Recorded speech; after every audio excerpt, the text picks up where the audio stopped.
working, waiting, learning, planning. Hey, I can heal the sick and raise the dead. Welcome back to Animal Songs, a story set to music, written and performed by Jamie Holcomb. Interpretations vary. How can that be? What's interesting is that the same people who worship objectivity are always praising the idea of different perspectives. When you disagree with one of those titans, they tell you, well, that's just your perspective. A wise man once told me, all you can do is polish your own lens. Now, what in the world could that mean? All paths lead to the center. The truth is a single point, but the ignorant have multiplied it. I knew those Persians would be good for something. Our old enemy. I'll follow Plotinus. Get myself some of the actual truth. The one, the intellect, the soul. Eliminate one and you'll lose them all. Dialectics. Hippo.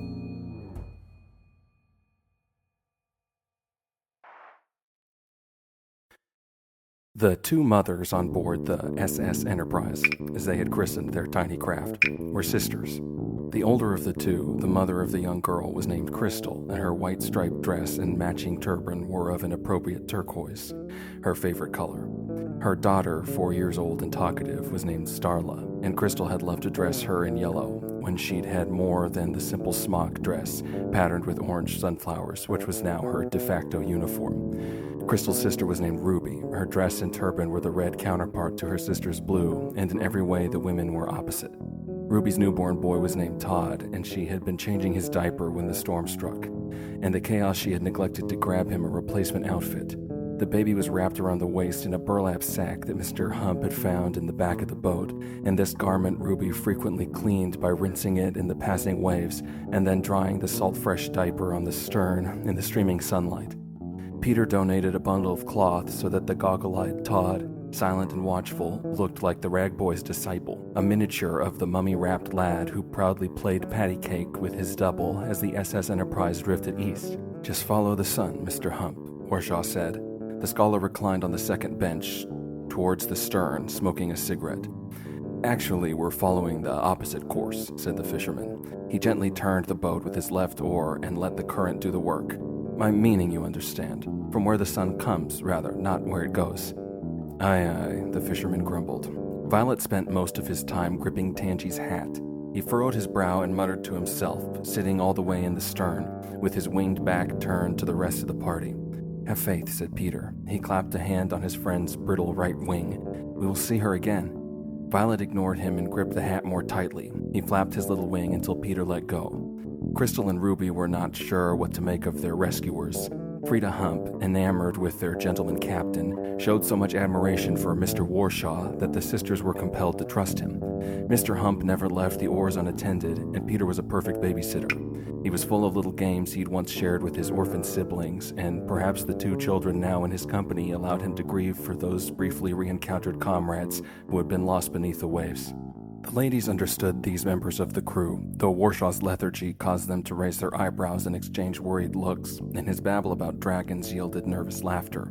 The Humps argued quite a bit, and too often the girls saw, after the sun had set, when he thought they had all gone to sleep, Mr. Hump looking frantically over his shoulders and pulling the oars in a wild turn. And Peter seemed to have a delusion that their drowned friend would magically return to life, a belief which he proclaimed with glazed eyes and a dreamy look that yielded those same nervous chuckles from the sisters. Yet what else were the women to do?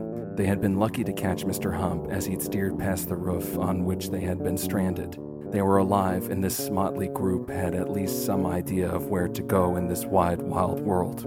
The real question that the girls couldn't answer was what should they make of the forlorn monster huddled in the stern, lamenting over a felt hat.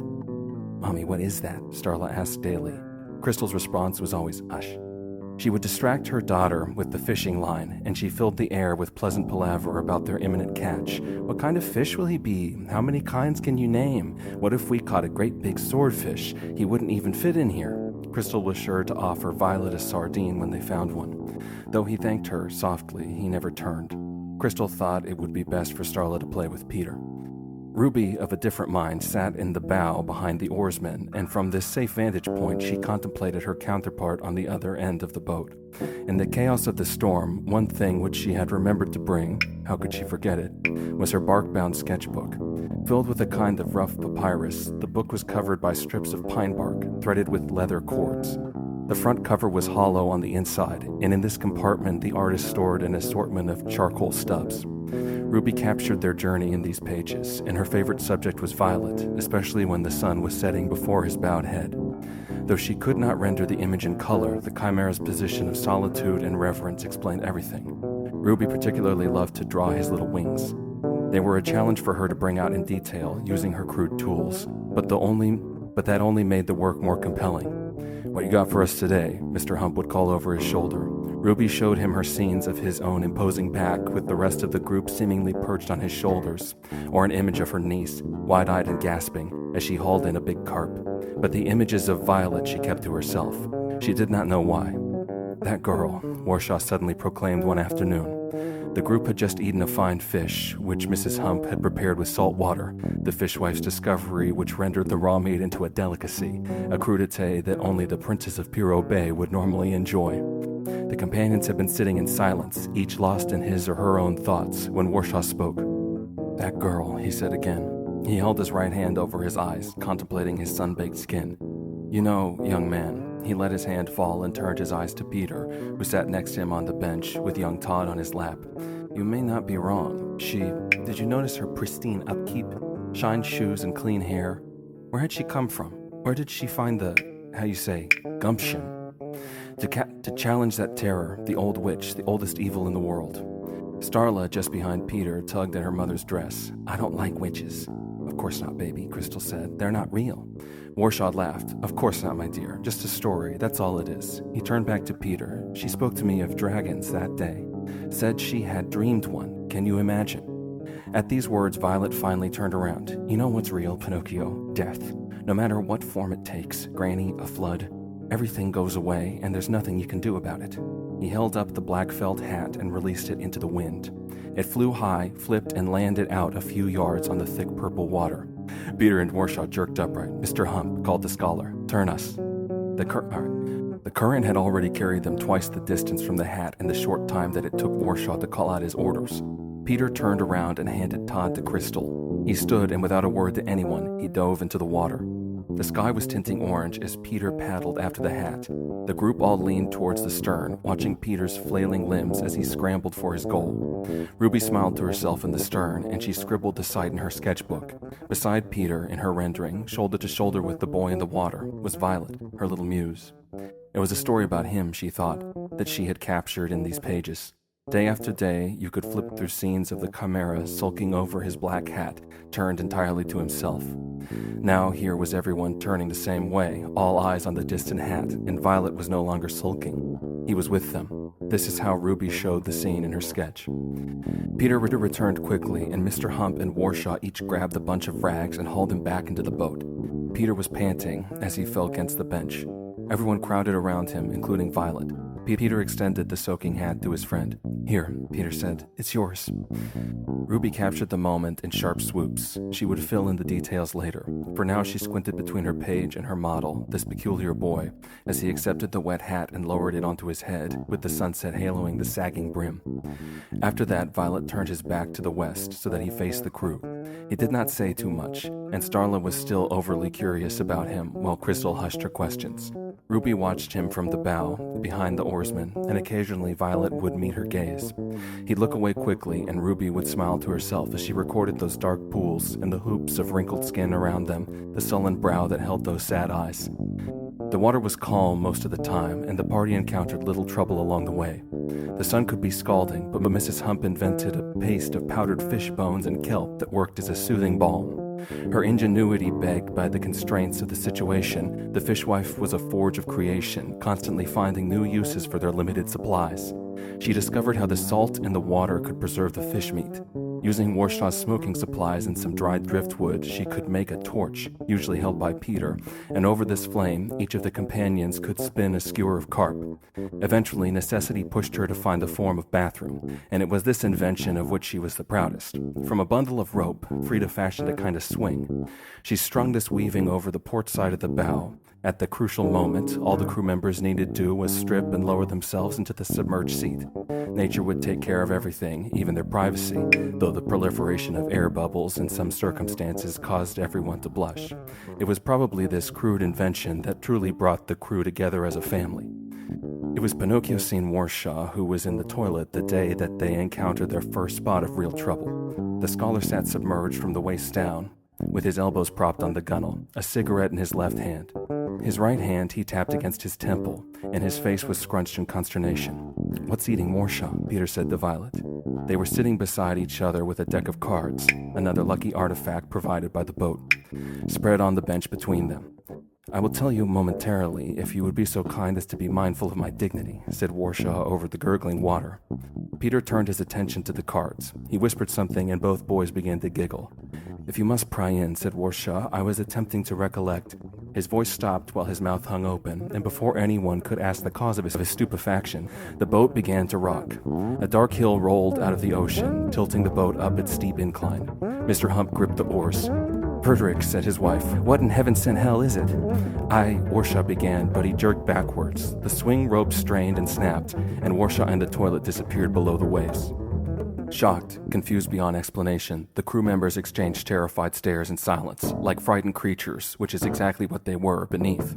Everyone was a tiny ape floating on a scrap of wood, lost in a world that was not their own.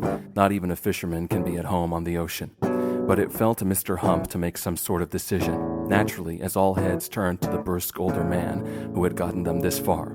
It was Crystal who spoke first. "What do we do?" Mr. Hump pursed his lips and blew his mustaches flapping. "Stay calm," he said. Everyone sat tense against the creaking craft. Far below the waves, Pinocchio Sin Warshaw, pantless and perplexed, was being dragged into deeper and deeper darkness. He looked down to see the cause of his dilemma, but he could only make out a dull shadow. Something enormous had a hold of his right foot. There was pressure there, Pinocchio felt, but not pain. He gasped, exhaling a trail of bubbles. "We've got to do something," Mrs. Hump cried, and she buried her hands in her fingers, which frantically drummed her skull. Peter rocked his rag baby and looked between Crystal, clutching wide-eyed Starla, and Ruby, who held her notebook open on her lap while she rolled a lump of charcoal between her thumb and forefinger. Mr. Hump patted his wife on the back with one hand, and with the other he lamely flattened an oar blade on the water. Naturally, sucked into the vacuum of his silence, all heads turned towards the chimera in the bow. Violet peeked over the edge of the boat at the deep, dark ocean. "I wonder," he said. He flapped his little wings. Then he was standing. "What's it doing?" cried Mrs. Hump. "Don't do anything foolish, boys," said the fisherman. "We need to be reasonable." Violet raised a pink palm to his hat and ran his fingers along the brim. He stamped a thick cow hoof onto the gunwale. "You're already doing that," he said, being reasonable. "I think I should try something different." He popped off the felt hat, and he extended it, God knows why, towards young Starla. "Hold on to my hat," said Violet. Then he stepped onto the bow. He turned to nod at Peter, and the rag boy's emerald eyes were clear and mystical as he smiled back at his companion. Briefly, Violet glanced at the artist in the bow. Then he dove after the trail of air bubbles. Fortune is the mysterious force by which these things are done. She does not make plans, probably, but rather she makes decisions. Choices are made so suddenly, so deliberately. The action is perfectly fitted to the situation as a puddle of water is to a hole in the ground, that the outcome seems ordained, pre-designed. Fortune feels like fate. These are simple words, feelers used by the mind of man to probe the ineffable mystery. Why did Violet leap from the boat that day? Was it because of Warshaw, who he intended to rescue? Was it because of Peter, to whom he owed a swim after the incident with the hat at sea? Was it because of the drowned girl he had failed to save? Or was it maybe thanks to those keen eyes he had noticed watching him from the bow? It was the situation, as with Mrs. Hump's variety of invention, that asked Violet to make a discovery. As he plummeted through the black frigid depths, the unlucky chimera paddled with all his strength. He kicked his now useless hooves, the legs that had been so powerful on land. It was only natural that the struggling creature should try everything at his disposal. He flapped those tiny wings. and Violet flew through the darkness. All along, his useless appendages had been intended for a hidden purpose. They weren't wings at all. Violet swam like a nimble fish after the trail of bubbles bursting from the depths. The fins were enough. Though he could barely make out his sweeping arms in front of him, soon he could see ahead a darker mass in the blackness. He flapped and paddled, and he kicked his hooves together like a defunct fishtail. Somehow, naturally, by destiny, Violet's mismatched pieces came together. He was passing the length of a great fish. Beside him opened one enormous golden eye. Violet balled his right fist and banged that auric symbol. A massive air bubble ejected from the creature's mouth, and with it floated the pale, pantless scholar. Violet caught Warshaw by the arm, and he flew upwards toward the light, dragging his friend behind him. Once Mr. Hump, Peter, Frida, and Crystal had pulled the pair back into the boat, and after Warshaw had caught his breath and replaced his pants, the crew sat in a circle around Violet, seated in the center of the boat, as he recounted his journey to the deep. As he talked, Ruby drew the flying chimera and the monstrous shadow. She circled the heroic boy with his fist raised to pummel that outline, the golden eye which she depicted as his container. The strange thing, he said, to conclude his story, and he turned to Starla, who still wore the oversized hat, tilted back on her head. Well, it's all strange, I guess. Crystal nudged her daughter. Baby, do you think we should let him have his hat back? At first, Violet refused, saying that it looked better on the little girl, but for some unknown reason, the crew agreed with all their hearts that it was Violet who should wear the dark felt hat. Once again, he accepted. The chimera and the hat belonged together. To say that the rest of their journey passed without incident would be a lie. The sea is perilous, and Puro Bay is a distant shore from the wasteland, the town, the river, and the woods. The truth is that I don't really know all the details of their adventure. I can only piece together what I have heard from other sources. What I would like to describe in the meantime is the process that was taking place back on the side of the sea our heroes had left behind. A forest was growing. Far beneath the waves, the forgotten town was pickling in the salty sea. Gases made them buoyant, those people, the horde of green-eyed children, whose memory mystic-gazing Peter kept to himself as he played with his newfound sibling, and the turban-headed women and the burly mustached men. Physics made them stable. Their heavy boots and jewelry secured them to the ocean floor. Together, the forces of nature puppeteered those unfortunate people towards the disintegrating doors of their preserved plaster homes.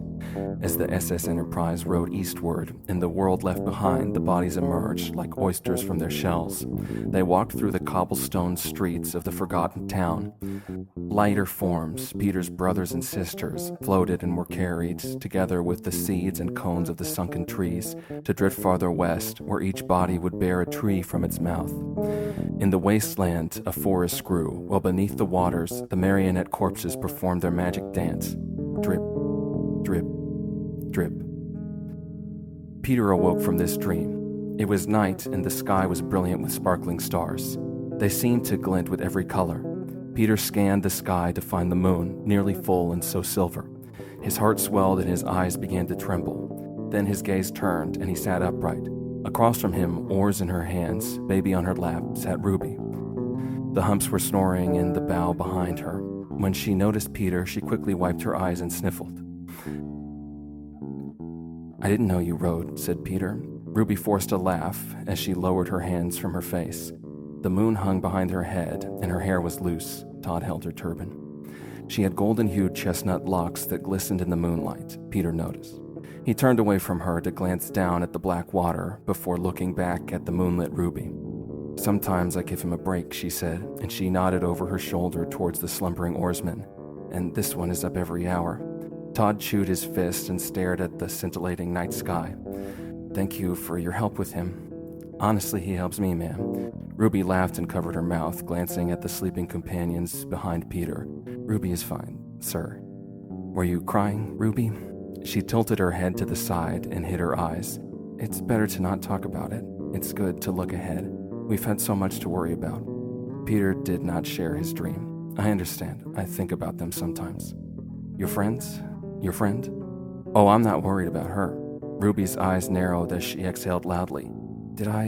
Moving on and making peace with the past is what I'm trying to do. We lived in a house a good way from the river, which was always a bad thing, to live uphill. When it started, the storm, we, like everyone, thought. And then it kept falling. We were lucky to be uphill. I let him go that night. He said he'd Well, he thought when the water started seeping in that he could patch it up. We had a shed out back. He was going to be back with some wood to patch it up. Anyway, we weren't so happy together. Peter said, "I'm sorry." Ruby laughed. "I'm telling you to feel sad, Peter, not to make me feel better. I do. I feel you don't understand. This adventure hasn't been exactly straightforward. I thought I was done for at the start. Here I am. What I feel for her, our friend, I just can't shake it. I can't feel sad because I feel something else." The sense Peter kindled that his heart kept stoked was hope, though he couldn't call it by that name. The word is just a simple tool, as I mentioned. These sounds probe distant horizons, realms that maybe we can understand but not experience, or experience but not understand. Simply put, Peter felt in that tiny craft floating on the vast ocean. Ruby remembered, and she chided Peter for looking in the wrong direction. In the glow of the filling moon, with the waves lapping against the boat like a heartbeat, Ruby and Peter talked through the night. They giggled, and though they covered their mouths to suppress the sound, it was a laugh, Ruby specifically, that roused Violet. Curled in the stern, his chosen position, Violet tilted back his hat and cracked an eye to take in the scene. Peter bent forward, cooing to the gurgling, happy child, who was not at all terrified of his green-eyed, fully human mentor, while Ruby beamed, her loose chestnut locks flowing in the breeze, glistening gold in the starlight. The sullen chimera shut his eyes, but he did not go back to sleep. Until the first burst of sunlight shone across the sea, Violet listened to the happy family, and he cursed himself with terrible wishes. Who knows why?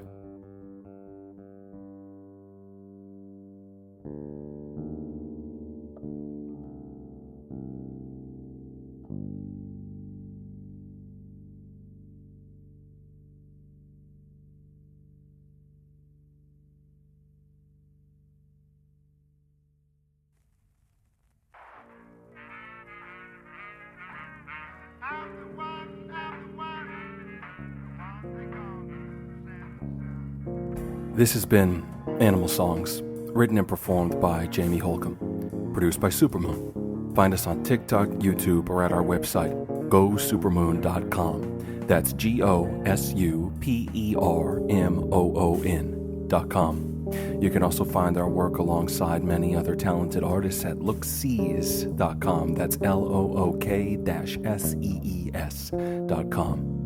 This concludes the Hippo chapter. I wonder what spirit we will meet next. Until then, thank you for listening. All I got to say is, glory be, the funk's on me. I want to tell you